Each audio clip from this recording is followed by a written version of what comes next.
Hello and welcome to the show. My guest today is Councillor Lisa Bradley. Councillor Lisa Bradley, I know you are a very busy person, so I really appreciate you joining me on the show today. For those that don't know you, tell the listeners a little bit about yourself. Well, first of all, good morning, and good morning to all the listeners. I'm obviously Councillor for Division 1 and have been since 2008. A little bit about myself. Now you got me stumped. Because I know there's other questions you want to ask me, so I don't want to answer those straight away. Okay, yeah. But basically I'm Councillor for Division 1. And how many divisions does Division 1 cover? Or how many suburbs?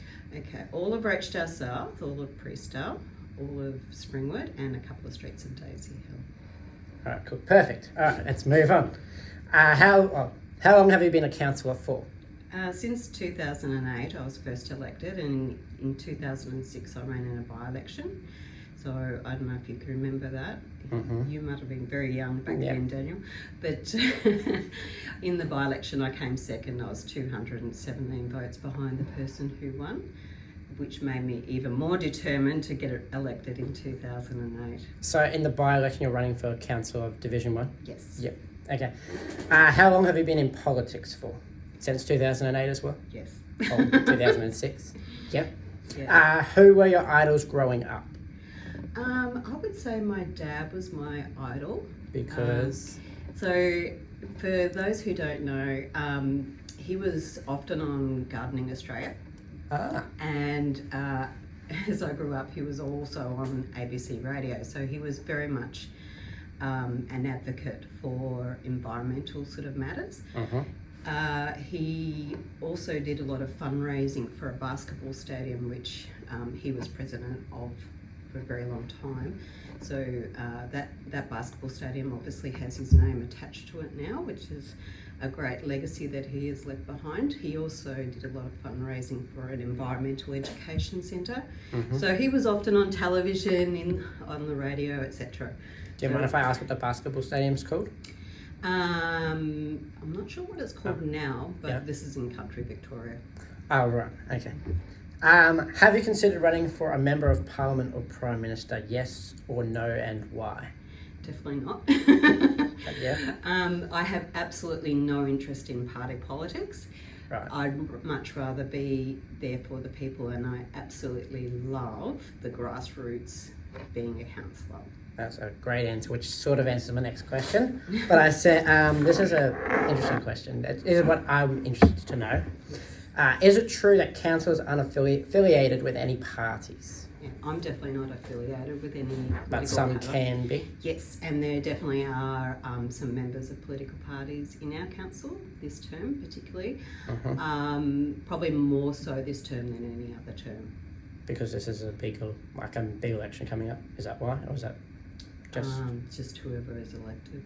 Right. And so that sort of answers my next question. It says, is that the individual's choice or just a council's thing? So it's a personal choice if you're affiliated with a party. Yeah, definitely a personal choice. For me, I'd rather be there for the people rather than for a political party. Uh-huh.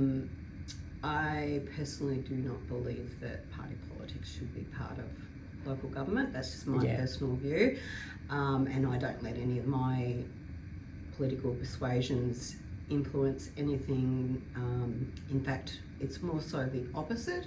So, for example, you go to Rochdale Road and Priestdale Road, which is physically happening on the ground at the moment. Well, last federal election, and I'm not talking about this federal election, but last federal election managed to get 14 million from both major political parties, and that is a big feat to actually achieve such a thing. And as in like 28 million altogether? It was 14 million from both Labor and from Liberals.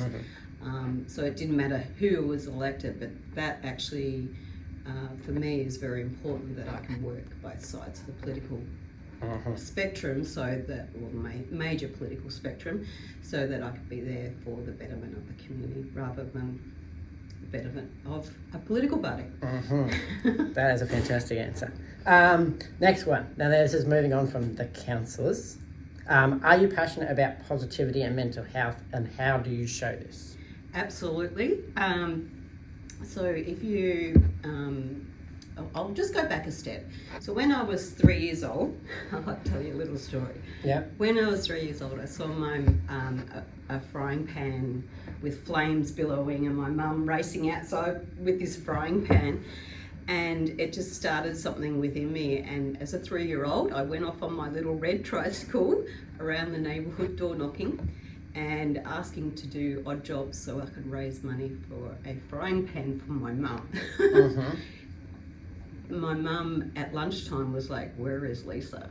Couldn't find me. She was fretting. I didn't know. Called the radio station, the police, etc. But I was just oblivious to this, and just before sunset, rode my little tricycle into the driveway, and I had all this pocket money that I'd raised to buy my mum a frying pan. So for me, that started a bit of a passion within me of wanting to help people. So I've always had that within me. When I grew up, I really didn't know what I wanted to do as a young person, and it wasn't until I went to Darwin and I saw the plight of Aborigines and in the communities there, and it just started something within me that I really wanted to help them and help people who were disadvantaged. So that's where my quest for wanting to be a nurse came from. And I was a nurse I'm still registered as a nurse, but a non-practicing registered nurse. So that started 17 years of nursing, mostly in intensive care, but I'm also qualified as a psychiatric nurse. And have you done psychiatric nursing before? Yes. Yeah. Yeah, I'm qualified in that, and I used to work in one of Victoria's largest psychiatric institutions. It's no longer there though, but it was the largest before they started to get people out into the community. So for me, mental health is definitely something I'm extremely passionate about. Certainly in the last 2 years with all the pandemic, it's probably more prolific and more important for everyday people now than ever before. Why did you decide to start up your life coaching business? Okay, so in 2017, I was at Australian Local Government Women's Conference, and I heard a presenter talking about positive psychology and coaching. And whilst during my nursing qualifications at university, I studied a lot of psychology and applied a lot of it to my own children when they were growing up. But that conference and the presenter actually struck a chord with me, that obviously there was a fair amount of negativity in our environment at that time. And so in 2017, and so it just struck something with me, and I wanted to, not only for my own personal benefit, but also to benefit others, I decided to start doing some coaching courses. Okay, yep. How long has your life coaching business been going for? Basically since then. Since 2017? Yes. Yeah. Okay. And can I just clarify? Yep. I haven't actually had any clients for about a year, so it's, at the moment, it's a lower priority for me in terms of, whilst I'm not actually taking clients at the moment, it's just with everyday interaction, I'm always using my coaching skills. All right, we're up to the 3 wishes segment. If you had 3 wishes right now, what would you wish for and why? Okay, well, that everything gets back to normal after all the pandemic, and that's definitely my number 1 wish. To see my parents again.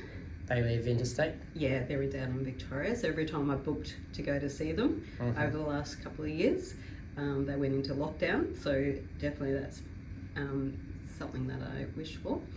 And the third, I am very much looking forward to Springwood Park starting the redevelopment of that. So that's the stage 1.